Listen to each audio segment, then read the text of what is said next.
బాలీవుడ్ తో పాటు సౌత్ ఇండియాలో నటించి మంచి పేరు తెచ్చుకుంది. ఇప్పుడు ఆమె కూతురు జాన్వీ కపూర్ కూడా ఫాలో అవుతుంది. సౌత్ ఇండియాలో మరింత బిజీగా అవ్వాలని చూస్తుంది. ఈ చిన్నది బాలీవుడ్ లో వరుసగా సినిమాలు చేస్తూ ఫుల్ బిజీగా ఉంది. లేడీ ఓరియంటెడ్ సినిమాలతోనూ ప్రేక్షకులను ఆకట్టుకుంది ఈ అమ్మడు. ఇక ఇప్పుడు ఈ చిన్నది టాలీవుడ్ కు పరిచయం అవుతుంది. అందాల బామ్మ జూనియర్ ఎన్టీఆర్ నటిస్తున్న దేవరా మూవీతో బిజీగా ఉంది. ఇక ఇప్పుడు మరో తెలుగు సినిమాకి సైన్ చేసినట్లు టాక్ వినిపిస్తుంది. ఇది తెలిసి అభిమానులు సంతోషం వ్యక్తం చేస్తున్నారు. జాన్వీ కపూర్ బాలీవుడ్ నుంచి సినీ ఇండస్ట్రీలోకి అడుగుపెట్టింది. ధడక్ మూవీలో ఆమె తొలిసారిగా నటించింది. ఈ చిత్రానికి అన్ని వర్గాల నుంచి ప్రశంసలు లభించాయి.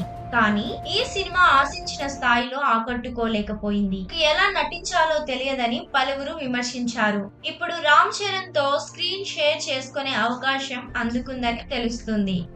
రామ్ చరణ్ ప్రస్తుతం గేమ్ చేంజర్ సినిమాతో బిజీగా ఉన్నాడు.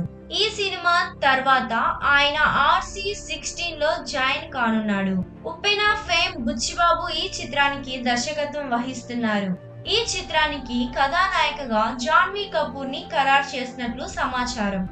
ఇది పల్లెటూరి నేపథ్యంలో సాగే కథ అని జాన్వీ ది గ్లామర్ లుక్ లో మెరిసేందుకు రెడీ అవుతుందని అంటున్నారు. బుచ్చిబాబు ఇప్పటికే జాన్వీ కపూర్ కి కథ చెప్పాడట. ఆమె ఈ కథ బాగా నచ్చడంతో వెంటనే ఓకే చెప్పిందని టాక్. అయితే ఈ సినిమాలో రవీనా టండన్ కూతురు రాషా టండాని కథానాయికగా నటిస్తుందని గతంలో వార్తలు వచ్చాయి. కానీ ఇప్పుడు ఆమె ప్లేస్ లోకి జాన్వీ వచ్చిందని తెలుస్తుంది. ప్రముఖ సంగీత దర్శకుడు AR రెహమాన్ ఈ చిత్రానికి సంగీతం అందిస్తున్నారు. ఇప్పటికే దర్శకుడికి కొన్ని ట్యూన్స్ ఇచ్చాడని విశ్వసనీయ సమాచారం. ఇలాగే మరిన్ని అప్డేట్స్ చూస్తూ ఉండాలంటే సూపర్ సినీ షో ఛానల్ను సబ్స్క్రైబ్ చేసి ఒక లైక్ కొట్టి మీరేమనుకుంటున్నారో కామెంట్ రూపంలో మాకు తెలియజేయండి.